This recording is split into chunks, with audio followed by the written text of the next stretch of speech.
Halo semua, jumpa lagi dengan saya Ibu Ambar.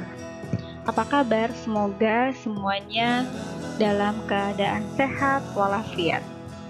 Kali ini kita akan belajar tentang fabel. Sudah siap belum? Saya harap kalian sudah siap ya. Apa itu fabel?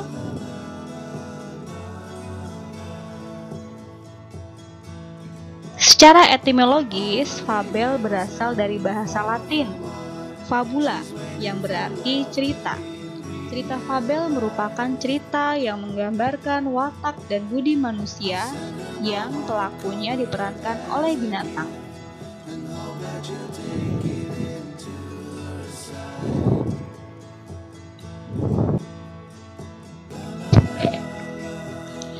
Adapun unsur dari fabel hampir sama seperti unsur cerita fantasi, yaitu tema, latar, tokoh, penokohan, alur, sudut pandang, dan amanat. Unsur-unsur ini selalu ada dalam unsur fabel atau unsur cerita.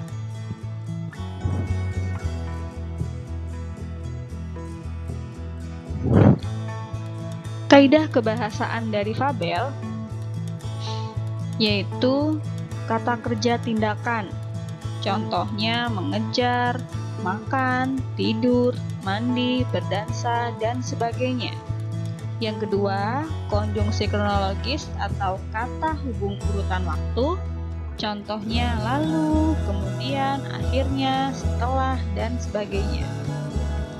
Ada kalimat langsung dan kalimat tidak langsung.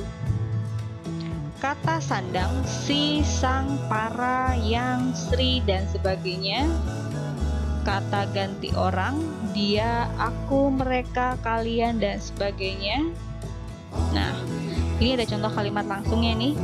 Maaf Lion, bisakah kita bermain bersama? Ujar Simba. Kalau tidak langsung menjadi Simba bertanya kepada Lion untuk dapat bermain bersama.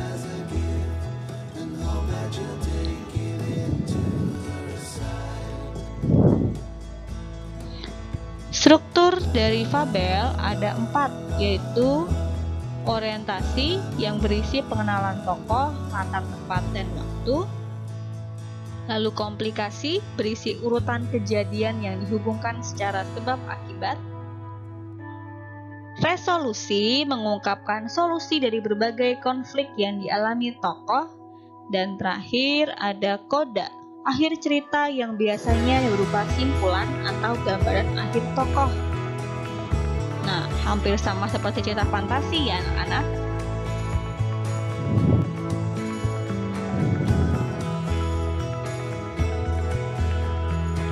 Berikut ada contoh fabel. Selamat menyaksikan. Serigala berbulu domba. Di suatu hari, terdengar suara aungan serigala di dalam hutan.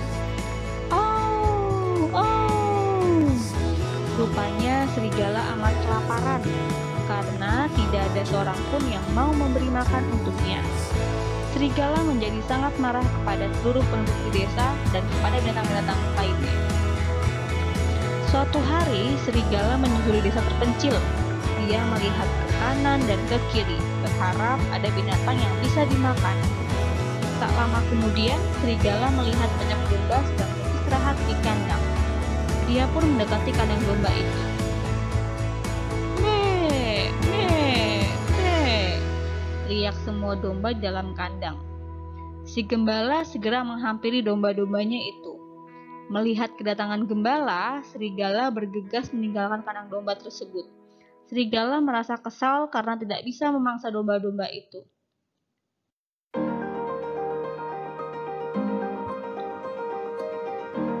Keesokan harinya, serigala berjalan menyusuri desa. Dia menemukan kulit domba yang tergeletak di tepi jalan. Serigala pun mendapat ide. Ia segera mengambil kulit domba itu dan memakainya. Ya, ia akan menyamar menjadi domba. Kali ini aku bisa menyusup masuk ke kandang domba itu. dan menyantap mereka satu persatu, ujarnya dalam hati. Serigala bergegas kembali ke kandang domba. Pada hari pertama, dia memakan domba-domba kecil milik si gembala dengan mudah. Si gembala belum menyadari bahwa ada serigala berkulit domba yang masuk ke kandangnya. Suatu ketika, si gembala menghitung domba-dombanya. Dia terkejut saat mengetahui dombanya telah berkurang.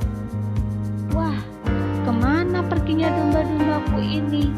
Padahal aku selalu mengawasi domba-domba ini setiap hari, ucapnya di dalam hati. Keesokan malamnya, si gembala sengaja bersembunyi di balik semak-semak. Tiba-tiba, serigala berkulit domba datang dan langsung menyantap domba-domba kecil lagi. Betapa marahnya si gembala ketika menyaksikan kejadian tersebut. Ternyata selama ini yang memakan domba miliknya adalah seekor serigala yang memakai kulit domba. Si gembala pun segera menangkap serigala dan menghukumnya. Hukumannya adalah serigala dibiarkan di dalam kandang selama berhari-hari. Akhirnya serigala itu mati karena tidak diberikan makan sedikitpun oleh si gembala. Nah, pesan moral dari dongeng tersebut adalah orang yang berbuat jahat pasti akan mendapat balasan atas perbuatannya. Namun alangkah baiknya jika kita tidak membalas hal yang buruk dengan kebaikan juga. Tamat. Nah, terima kasih telah menonton video ini. Semoga apa yang saya sampaikan berkenan di hati kalian. Sampai jumpa.